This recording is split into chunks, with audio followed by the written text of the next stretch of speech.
Calvin, you must understand, we do this for your own good. Choose something, we don't want you to be in this state of constant misery. Good Calvin, cast your nighted colour off. Thou know'st 'tis common, all that toys are lost, passing through time and wear. Your mother's quite right, you know. Cannot be so bad that going outside is no fun for you. Remember how you used to love sledding? I'm sure you still do. I'm sure there's something here. How is it that the clouds still hang on you?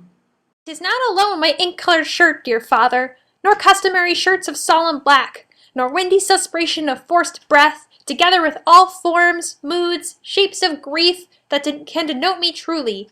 These indeed seem, for they are actions that a young boy must play, but I have left within much passive show, but these trappings and suits of woe. You all right, honey? You seem a little sophisticated. With extravagance, I'm quite all right, Mum. I just hope you remember the fact that you, thou wretched, rash, intruding fool, destroyed my old teddy bear by leaving it out in the rain. This is the reason why I'm so distraught. Rain does not dry teddy bears, mother. It simply does not do such things. I took thee for thy better. O gentle son, upon the heat and flame of thy distemper, sprinkle cool patience. 'Tis sweet and commendable in your nature, Calvin, to give these morning duties to your teddy bear. But you must know, all children lose teddy bears.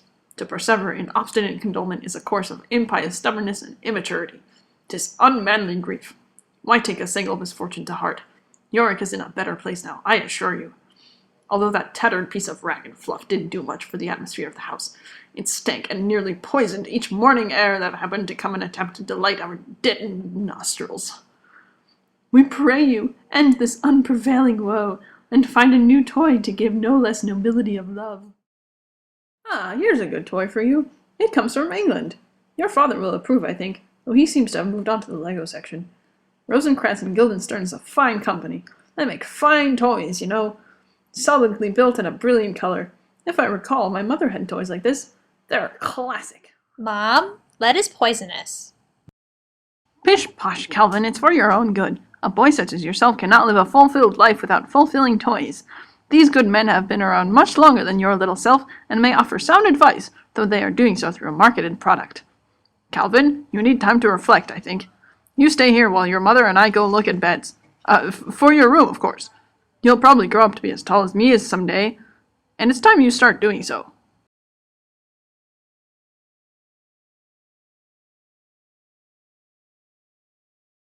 Now I am alone.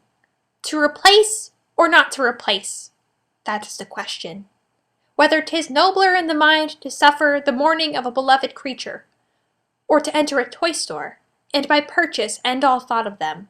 To regret, to feel remorse, no more, and by a swipe of credit card the heartache and 1,000 natural tears are ended.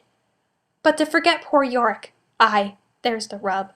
His stuffed soul is beyond all suffering, yet mine is left to feel the pangs of a lost friend. What makes us bear such ills as a lost bear?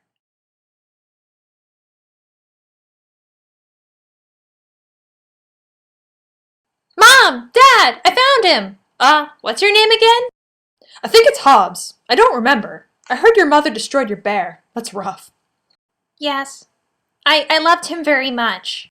I can help. Take me home. So you'll be my friend? We'll go on adventures and go sledding? Of course. Just remember, no one can see me for who I am. You have to keep up an act that I'm just stuffed. Tread carefully, and the fun will be all the funner. Yes, I will. Alas, the shop was closed. What have you got there, Calvin? Oh, what a nice bear. We have to go. Is that all you want? Yes, he's perfect.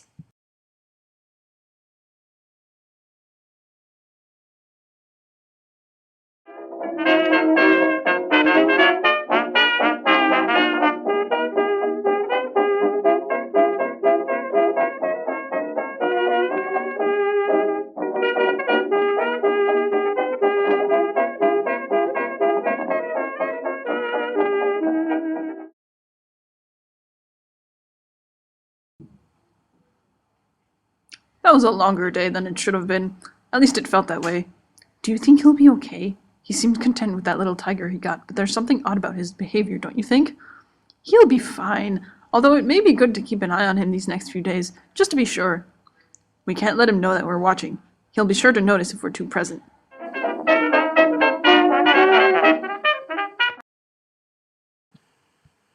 Where's your tiger, Calvin? Did you leave him in the car?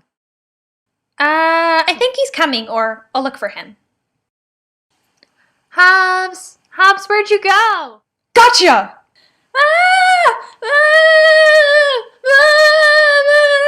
What just happened?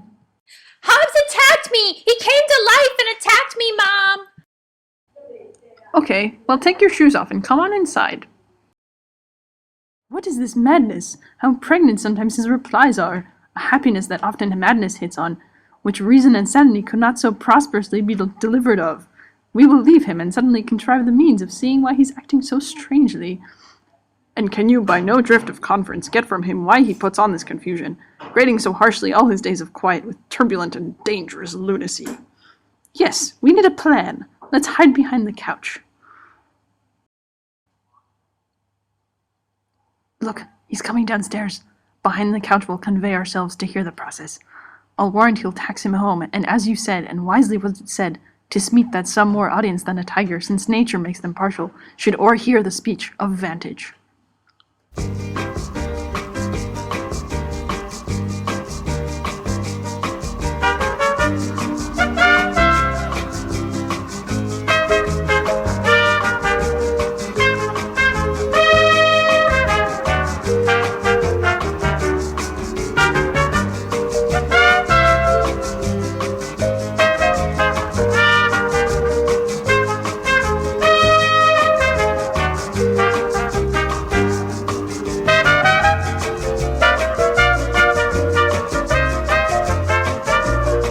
"'Tis madness indeed." Mom? Dad? What are you doing behind the couch?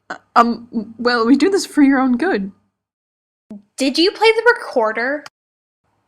Well, in elementary school, but I don't remember how to play it. Why? Why, you ask? Why, look at you now! How unworthy a thing you make of me! You would play upon me. You would seem to know my stops. You would pluck the heart of my mystery. You would sound me from the lowest note to the top of my compass. And there was such music, excellent voice in this little organ, yet cannot you make it speak. Spud, why do you think I am easier to be played on than a pipe? Call me what instrument you will. Though you fret me, you cannot play upon me. You know what? We're getting him a babysitter.